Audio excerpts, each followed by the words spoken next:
Quand j'avais 5 ans, j'ai vu la sculpture de Jean Tinguely, Eureka. Je me suis dit, tiens, mais la poésie, la mécanique, le mouvement, c'est pour moi. Depuis tout petit, j'aimais bien fabriquer moi-même mes jouets parce que ceux que j'achetais, ils n'étaient jamais exactement comme je le voulais. Chez ma grand-mère, je remontais des vieilles boîtes à musique. Il y avait toute une ambiance, je dirais, industrielle, poétique. Pour moi, la magie, c'était de me dire, ça y est, maintenant je sais comment ça marche. Maintenant, je peux utiliser ça à d'autres choses. Après, quelque chose qu'on a réalisé, qu'on a inventé, imaginé, on a une sensation qui donne envie de continuer. Le père d'un de mes meilleurs amis était Michel Bertrand, automatier mondialement connu, qui faisait des répliques et des restaurations d'automates. À la fin de mon école mécanique, il m'a pris, pendant que j'étais élève libre aux Beaux-Arts, avant mon diplôme de sculpture, il m'a appris toutes les techniques.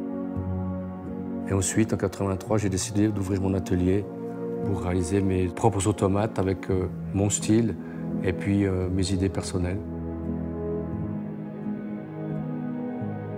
Quand on commence à fabriquer un automate, on cherche à raconter une histoire, à trouver une sorte de scénario. Et puis pour chaque automate, c'est différent.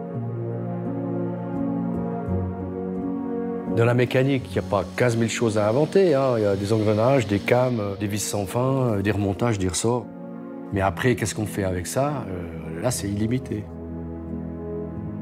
Quand il y a la magie des rouages qui se met en branle, l'automate qui se met à écrire, qui se transforme en androïde, l'automate fait son premier mouvement, qui prend vie pour la première fois. Et c'est là où on a l'impression de donner vie à quelque chose d'inanimé. Puis tout d'un coup, ça t'échappe. T'as l'impression que ça vient d'ailleurs.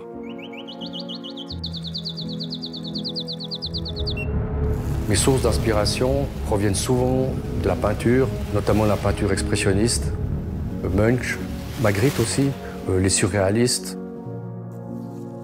J'ai toujours eu envie de m'inspirer de ces œuvres-là pour rendre plus poétique des objets mécaniques, d'en faire quelque chose de plus grand.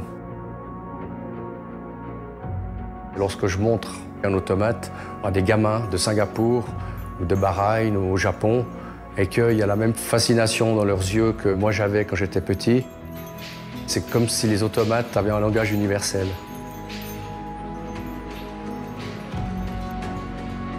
Avec du recul, quand j'y pense, à l'époque que j'étais petit, que je faisais mes jouets, aujourd'hui, ça n'a pas changé.